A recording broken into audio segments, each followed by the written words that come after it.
মুখের যত্ন নেবার সাথে সাথে সারা শরীরেরও যত্ন নেওয়া প্রয়োজন, কিন্তু অনেক ক্ষেত্রে আমাদের তা হয়ে ওঠে না। আজকে তোমাদেরকে দেখাবো ঘরোয়া উপায়ে কিভাবে তোমরা বডি স্ক্রাব তৈরি করবে। এখন বাজার চলতি অনেক বডি স্ক্রাব পাওয়া যায়, কিন্তু সেগুলো বেশিরভাগ ক্ষেত্রে কেমিক্যাল যুক্ত হয়, যা মানে ত্বকের উপকারের চেয়ে ক্ষতিটাই বেশি করে দেয়। তাই আজকে তোমাদেরকে দেখাবো ঘরোয়া উপায়ে একেবারে কেমিক্যাল ফ্রি কিভাবে তোমরা বডি স্ক্রাব তৈরি করবে, যেটা ত্বককে উজ্জ্বল এবং সুন্দর করে তুলবে। হাই ফ্রেন্ডস, আমি মানসী। সাজাবো যতনে পরিবারে তোমাদের সবাইকে স্বাগত। বডি স্ক্রাবটা তৈরি করবার জন্য আমার লাগবে মুসুর ডালের পাউডার।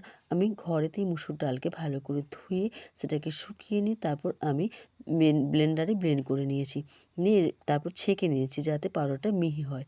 এর মধ্যে দেব 2 চামচের মতো কফি পাউডার। কফি যেমন ত্বককে সুন্দর করে তোলে, তেমনি ত্বকের মৃতকোষ দূর করতেও সাহায্য করে থাকে। ত্বকের উজ্জ্বলতা বৃদ্ধি করতেও সাহায্য করে এই কফি পাউডার। 2 টাকা দামের যে কফি পাউডারগুলো পাওয়া যায় সেটারই আমি 2টো প্যাক এখানে ইউজ করছি। দেব ওতে 2 চামচের মতো চালের পাউডার। চালের পাউডার আমি এখানে অনলাইন থেকে নিয়েছি, তোমরা বাড়িতেও বানিয়ে নিতে পারো। যে নর্মাল চাল হয় তাকে ধুয়ে শুকিয়ে নিয়ে ব্লেন্ডারে ব্লেন্ড করে নিও, তাহলে মিহি পাউডার তৈরি হয়ে যাবে। চালের পাউডার ত্বককে উজ্জ্বল করে তুলতে, ত্বকের মৃতকোষ দূর করতে সাহায্য করে থাকে। এছাড়া নিয়মিত যদি চালের পাউডার ইউজ করো, দেখবে ত্বক সত্যিই সুন্দর হয়ে ওঠে। এতে দেব 2 চামচের মতো orange peel powder. Orange peel পাউডারটাও আমি অনলাইন থেকে নিয়েছি। তোমরা এখন তো বাড়িতে মানে শীতকালে তো কমলালেবু পাওয়া যায়, সেগুলোকে তোমরা শুকিয়ে পাউডার তৈরি করে নিতে পারো বাড়িতে। সমস্ত উপকরণ খুব ভালো করে মিশিয়ে নেব টক দইয়ের সাহায্যে। টক দইতে রয়েছে প্রচুর পরিমাণে ল্যাকটিক অ্যাসিড, যা ত্বকের দাগ ছোপ দূর করতে, ত্বককে সুন্দর করে তুলতে সাহায্য করে। এতে যতটা পরিমাণ টক দই লাগবে ততটাই দিয়ে দিতে হবে।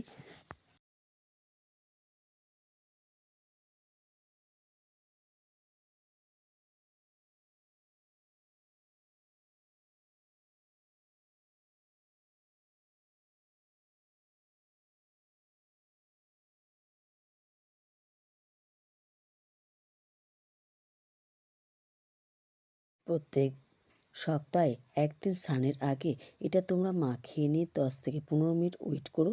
যখন শুকিয়ে আসবে তখন নর্মাল জল দিয়ে ধুয়ে নিও। এটা তোমরা সপ্তাহে 1 দিন করে ইউজ করো। এবার আসি এর সাইড এফেক্টের কথা। অনেকের ক্ষেত্রে অনেক জিনিসে অ্যালার্জি হয়ে থাকে, তাই অবশ্যই তোমরা এটা ইউজ করবার আগে প্যাচ টেস্ট করে নিও। ফ্রেন্ডস, যদি ভিডিওটা ভালো লেগে থাকে তাহলে প্লিজ চ্যানেলটিকে সাবস্ক্রাইব করে দিও। ভিডিওতে লাইক এবং শেয়ার করে অবশ্যই আমার পাশে থেকো।